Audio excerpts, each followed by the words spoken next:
വയസ്സുള്ളൊരു കുട്ടി ഒരു വിഷയവുമായി ബന്ധപ്പെട്ട് സംസാരിക്കാൻ വരുന്നതിനിടയിൽ ആ കുട്ടിന്റെ ചില കാര്യങ്ങളൊക്കെ നമ്മൾ അന്വേഷിച്ചപ്പോൾ ആ കുട്ടി പറയുണ്ടായി, നമ്മൾ താമസിക്കുന്നിടത്ത് കോളേജിൽ ചില പ്രശ്നങ്ങളൊക്കെ ഉണ്ടായി. അപ്പൊ ഞാൻ എന്താ ചെയ്യും? നമ്മൾ സാധാരണ ഒരു തല്ലുകൂടിയാൽ ആ സമയത്ത് ഒരു എന്തും തള്ളൊക്കെ ഉണ്ടാകും. ഇതൊക്കെയായിരുന്നു 90കളും 95കളുടെയും കാലം. ഒരു തള്ളിങ്ങോട്ടുണ്ട്, ഒരു തള്ളങ്ങോട്ടുണ്ട്, പിന്നെ രണ്ട് വർത്തമാനം പറയും. ഇതിന്റെ അപ്പുറത്തേക്ക് പോകാറില്ല. അപ്പൊ ആ കുട്ടി പറയാണ്, വധിക്കണം എന്നായിരുന്നു ആഗ്രഹം ഉസ്താദേ. വയസ്സെത്ര? 14 വയസ്സ്. നിങ്ങൾ ഇന്നും ഓർക്കുന്നുണ്ടാകും, കഴിഞ്ഞ റമദാൻ, ഈ റമദാനിലെല്ലാം കഴിഞ്ഞ റമദാനിൽ വയനാട് ജില്ലയിൽ അല്ലേ, വയനാട് ജില്ലയിൽ ആരാ കൊല്ലപ്പെട്ടത്? ഷഹബാസ്. ഓർക്കുന്നുണ്ടോ?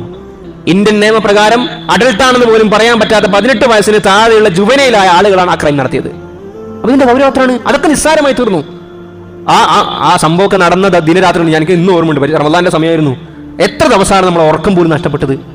വധിച്ചു എന്ന് മാത്രമല്ല, ആ അക്രമത്തിന്റെ പേരിൽ ഒരു മനസ്താപവുമില്ലാതെ നമ്മൾ ഒരാളൊക്കെ എന്തെങ്കിലും പറഞ്ഞു പോയി കഴിഞ്ഞാൽ നമ്മൾ ബാഹ്യമായിട്ട് അതിനെ ജസ്റ്റിഫൈ ചെയ്യുമെങ്കിലും നമ്മൾ ഒറ്റയ്ക്ക് ഇരിക്കുമ്പോൾ അങ്ങനെ പറയേണ്ടില്ലായിരുന്നു, അങ്ങനെ പറയണ്ടായിരുന്നു, നമ്മളൊന്ന് കൈവച്ച് പോയിട്ടുണ്ടെങ്കിൽ, അടിച്ചു പോയിട്ടുണ്ടെങ്കിൽ തന്നെ നമ്മളങ്ങനെ അടിക്കണ്ടായിരുന്നു, അത് മോശമായി പോയി. ഇവിടെ ഈ കൂട്ടക്കൊല നടത്തിയിട്ട് അവർ തമ്മിൽ ചർച്ച ചെയ്യുന്ന എന്താ?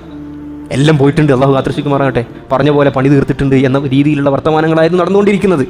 അതുകൊണ്ട് ഒരു മനുഷ്യന്റെ ജീവൻ അത് ഏറ്റവും വിലവുള്ളതാണ്. അത് നമുക്കും എടുക്കാൻ അവകാശമില്ല. നമ്മുടെ ജീവൻ മറ്റൊരാളുടെ ജീവൻ എടുക്കാനും നമുക്ക് അവകാശമില്ല. അള്ളാഹു ആ കുടുംബത്തിന് സമാധാനം കൊടുക്കട്ടെ. നിങ്ങൾക്ക് തോന്നുന്നുണ്ടോ ആ ഉമ്മയിപ്പ് ഇന്നും സമാധാനത്തിൽ ഉറങ്ങുന്നുണ്ടാവുന്നു? നിങ്ങൾക്ക് തോന്നുന്നുണ്ടോ ആ കുട്ടീൻ്റെ കുടുംബക്കാർക്ക് ഇന്നും? നമ്മളത് മറന്നു. മീഡിയക്ക് കുറച്ച് ദിവസത്തേക്ക് കടിച്ചു കീറാനുള്ള ഒരു ഉപകരണം മാത്രമായിരുന്നു ആ ഇൻസിഡന്റ്, മറ്റു പല ഇൻസിഡന്റുകൾ പോലെ. അതിനുശേഷം നമ്മളൊന്നും അറിയുന്നില്ല. പക്ഷേ ഓരോ ദിനരാത്രങ്ങളും അവർ അനുഭവിക്കുന്നുണ്ടാകും. കണ്ണടക്കുമ്പോൾ, രാത്രി ഉറങ്ങാൻ വേണ്ടി കണ്ണു പൂട്ടുമ്പോൾ മുഖത്ത് തെളിയുന്ന ചിത്രം ഈ പൊന്നുകൊണ്ടതായിരിക്കും. പിന്നെ നേരെ ആയുധമൊന്നും വെക്കണം എന്ന നീയത്ത് മനസ്സിൽ വന്നാൽ പോലും അല്ലാഹു സുബ്ഹാനഹു വ തആല അതിന്റെ പേരിൽ പിടിക്കുമെന്നാണ് ഷഫീഉനാ റസൂലുള്ളാഹി സ്വല്ലല്ലാഹു അലൈഹി വസല്ലം തങ്ങൾ പഠിപ്പിച്ചത്.